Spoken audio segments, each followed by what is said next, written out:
Hi, this is Eric Prystowsky. Welcome to another segment of EP on EP.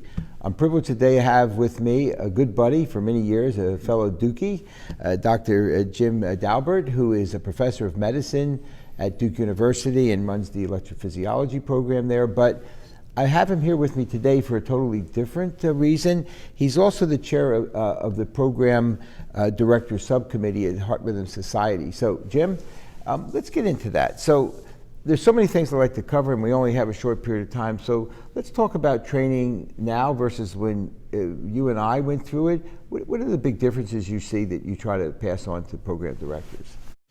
Well, it's really the pace and the scope of things is so much different, Eric. I think back to when I was a fellow in EP and maybe two aspects of it. Let's say in the lab, we would do fewer procedures. They were ablations or pacemakers. Now there's such a range of procedures and the volume is so much higher.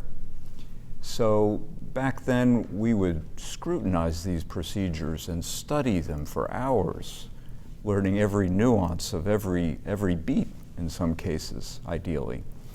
And now the fellows have to get on to the next case.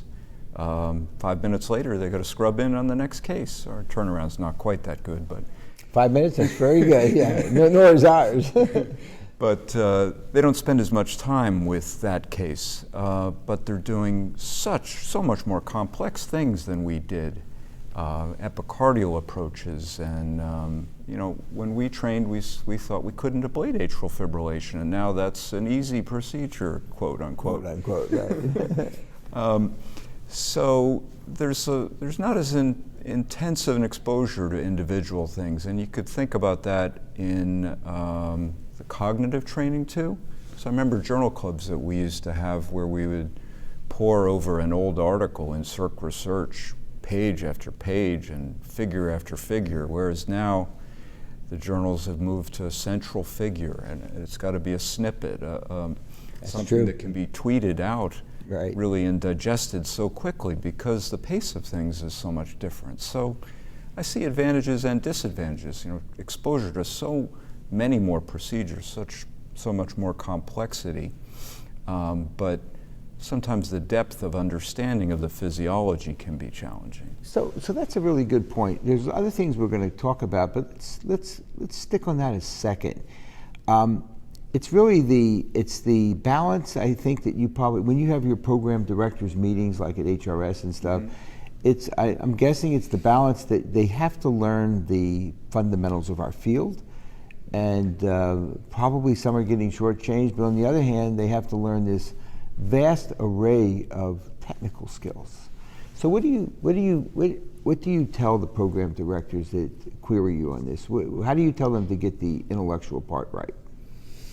I think it's tough. It's different in each program, the structure, the type of conferences they have, but I think it's a mixture of didactic, journal club, and just hallway discussions after each case, and engaging the people doing a procedure that just finished in the other lab. What did they learn? What was neat about the case?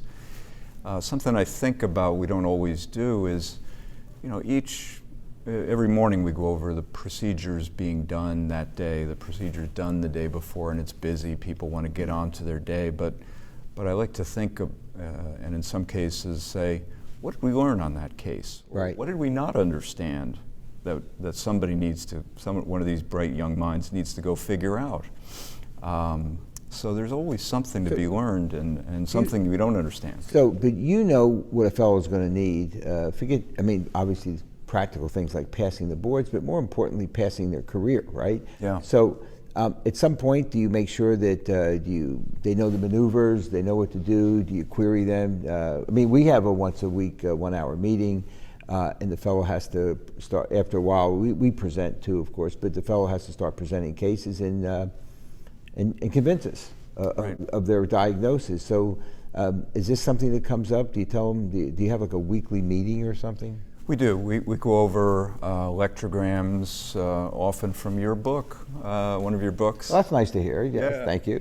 And so I think that's important because that's something that gets a little less emphasis than in past days of training, because things are more anatomic, things are more procedural, and there's so much to learn there.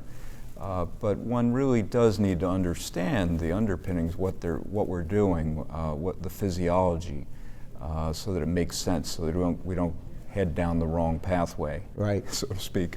Right, exactly. So I'm going to ask you one last thing, because time is a little short. And the match, I mean, we've been waiting for years for the match. You had a whole bunch to do with this. Can you just give us the skinny on this, the match, and how do you see it working? And I hate to say this, do you think people won't cheat? I hate to bring it up, but you know those things happen. Change is hard. Right. And we're in flux, we're in a transition year.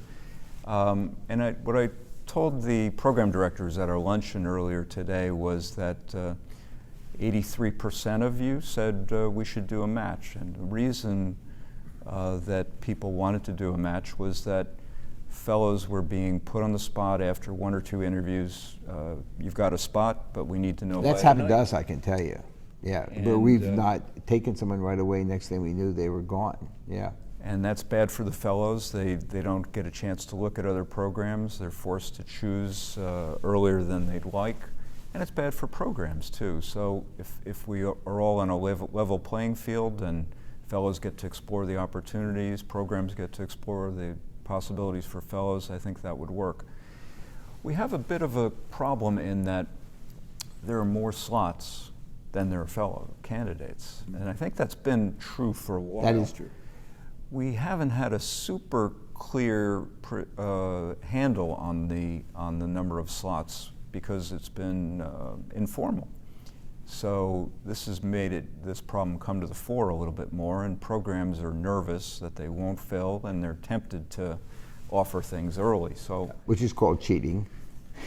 It's disappointing. I mean, we're all part of the same group, right. but it is very the rules. Yeah, and somebody made that point today. In fact. Yeah, well, because it's happening. Frankly, I won't go into specifics, but with heart failure this year, I know people have talked to me that people were waiting. Their program was waiting on the date, and next thing they knew, 2 people dropped off the list. Yeah. Because somebody offered them a spot and they took it because from a fellow standpoint they don't know, right? And they're scared they may not get the spot, and somebody says, bird in hand, 2 in the bush. So I know you, and I know your integrity, and I'm hoping you kind of beat up on our field a little bit and tell them you got to play by the rules. If you don't, it's going to fall apart. Yeah. Don't you agree? The whole thing. Absolutely. We're all in it together. We need the fellows to trust the programs, and we need to trust each other. And it's going to work out better if people play by the rules. So same time next year we'll find out. So this is 2019 is the first match? That's right. The match will be in November. For the fellows starting in 13 months. 13 months. Jim, thank you so much. Great to see you again, and thanks for your input. And thank you for doing your job for HRS. Thanks for the opportunity, Eric. Great sitting down with you as always. Thanks.